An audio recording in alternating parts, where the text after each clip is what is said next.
From the Pep Radio Newsroom, these are the stories we are covering at this hour. The Philadelphia Gay News is reporting that at a December 2nd school board meeting, the Pennridge School District revoked its controversial Policy 321, better known as the Advocacy Policy, which was used to forbid all pride materials and displays on school grounds, and forbade teachers from certain actions to help LGBTQ plus students. The revocation narrowly passed with a 5-4 vote. The advocacy policy, which replaced the previous Policy 321, better known as the Political Activity Policy, in 2023, was enacted by the previous Republican majority, which used the help of the Independence Law Center. For the past few years, this radical right-wing firm has been helping conservative school boards throughout Pennsylvania, such as at Elizabethtown and West Shore, to craft anti-LGBTQ plus policies. Democrats regained a slim majority of the Pennridge School District board seats, and for the last year have been attempting to correct the damage inflicted by its Republican predecessors. In the past year, the current board has rescinded an anti-trans bathroom policy and has revised its library policies, allowing previously banned books to be returned to the shelves. In addition to revoking the discriminatory advocacy policy, the December 2nd vote reinstates the previous political activity policy, under which the school allows the presence of pride materials and other materials celebrating diversity. Several people, both parents and board members, noted that the previous policy had been in place for years with no problems until conservative Republicans made an issue of it. The board meeting itself was a surprisingly sedate affair.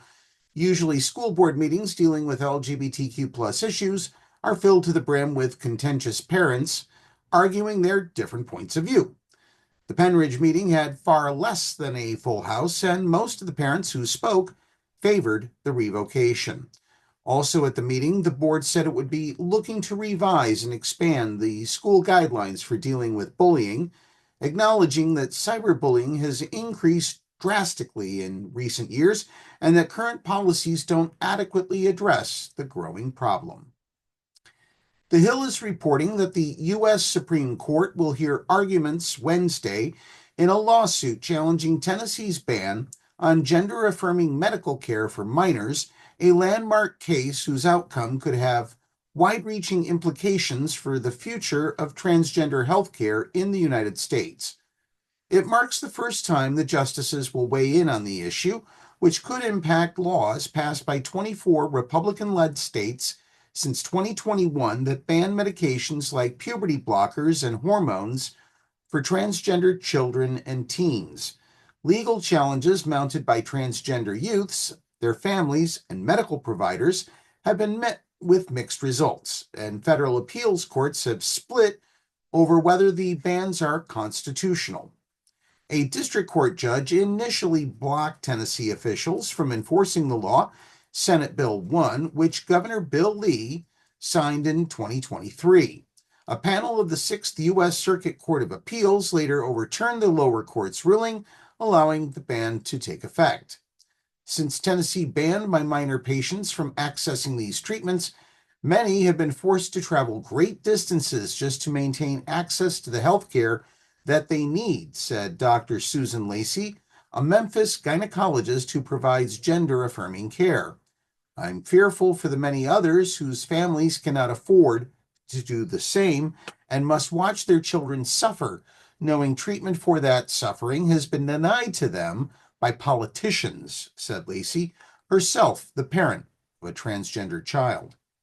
Last spring, Lacey joined 3 transgender minors and their families in challenging Tennessee's law, which threatens providers who violate it with professional discipline, private lawsuits, and a $25,000 civil penalty. The Supreme Court's decision to hear the case comes at the urging of the Biden administration, which appealed to the justices after intervening in the challenge. More than 80 briefs, an unusually high number, have been filed on both sides of the issue. 64 transgender adults, including actors Elliot Page and Nicole Maines, and Representative-elect Sarah McBride from Delaware, The first openly transgender person elected to Congress argued in September that access to gender-affirming healthcare had proved vital to their overall health and well-being and even their survival. Democratic attorneys general in 19 states and Washington, D.C., said Tennessee's ban departs from traditional norms of state medical regulation. Tennessee will argue Wednesday that minors cannot adequately consent to receiving treatments like puberty blockers and hormones, and its law prevents them from making rash medical decisions. In a brief, Tennessee Republican Attorney General Jonathan Skrmetti said the measure protects kids from irreversible, unproven medical procedures. Chase Strangio, an American Civil Liberties Union attorney representing Lacey and the families that challenged the Tennessee ban, said he believes his team's task is a relatively simple one. We are simply asking the U.S. Supreme Court to recognize that when a law treats people differently based on their sex, the same equal protection principles apply, regardless of whether the group impacted by the law happens to be transgender. Strangio, who will be the first openly transgender person to argue before the High Court, said on Monday during a call with reporters. For more information about these stories or others that we cover, click on the links on the PEP radio page of the Pennsylvania Equality Project's website, paequality.com. Be sure to download the Live 365 app to take PEP radio with you wherever you go. Also, be sure to donate for Giving Tuesday by clicking the donate button at the top of the PEP radio page. That's the news at this hour. Now back to more music here on PEP Radio.